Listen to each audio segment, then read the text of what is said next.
Sa iba pang balita, ilang daang bilyong piso ang halaga ng nawawala sa kaban ng bayan dahil sa umiiral na smuggling sa bansa.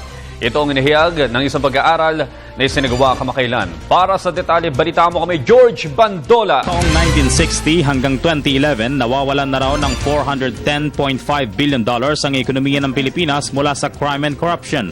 Sa pag-aaral na inilabas ngayon ng Washington-based Global Financial Integrity, $132.9 billion dito ay nailabas sa bansa at hindi na di-detect sa pamamagitan ng money laundering, krimen, korupsyon at tax evasion. Habang $277.6 billion naman ang naipapasok sa pamamagitan ng smuggling at misdeclaration ng mga produktong naipapasok sa bansa. Sabi ni Tom Cardamone, kung pumasok sana sa kaban ng bayan ng mga perang ito, halos 39% ng GDP ang may dadagdag sa kita ng pamahalaan. It's about 10 times the amount of foreign aid going into developing country economies. So for every dollar in aid that goes in, hopefully potentially benefiting these economies, $10 in illicit money comes flowing out and thereby undermining the potential of that aid money. So it is, in our view, the most corrosive impediment to global development and economic progress around the world. Sa katunayan, base sa pag-aaral ng GFI, halos $23 billion ang nawala sa pamamagitan ng mga uncollected taxes and revenue simula noong 1990 lang. Mula 1990, lumobo daw ang halaga ng mga perang iligal na nawawala sa Pilipinas at tumataas ng halos 3% taon-taon. Aminado naman si Commissioner Kim Menares na problema nga ito ng pamahalaan. Hanggang 2011, ginawa ang pag-aaral ng GFI pero higit sa 3 taon na raw unti-unting nagpapatupad ng mga reforma at pagbabago sa sistema ang Administrasyong Aquino. Unfortunately, this is not a perfect world, and one of also the avenue of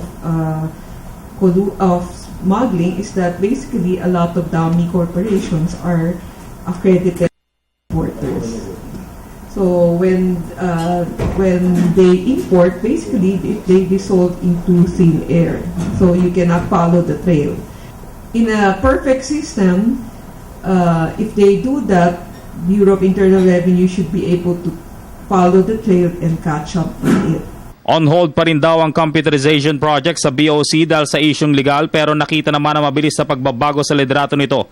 Habang ang BIR nagpatupad ng pagbabago ng mga resibo para sa lahat ng mga negosyo dahil kilala ang mga tiwali at smugglers sa mga peking resibo kung hindi man ay hindi nag-i-issue. There will be some department order that will be coming out. Basically, first, like putting in the procedures for the post-entry audit. We will also be coming out with the revenue memorandum order and a customs order about accreditation. What are the criteria, who will be accredited, how you will maintain this accreditation. Third, we will also be doing the Department of Finance will also be coming up with some issuances regarding a requirement that things should be itemized.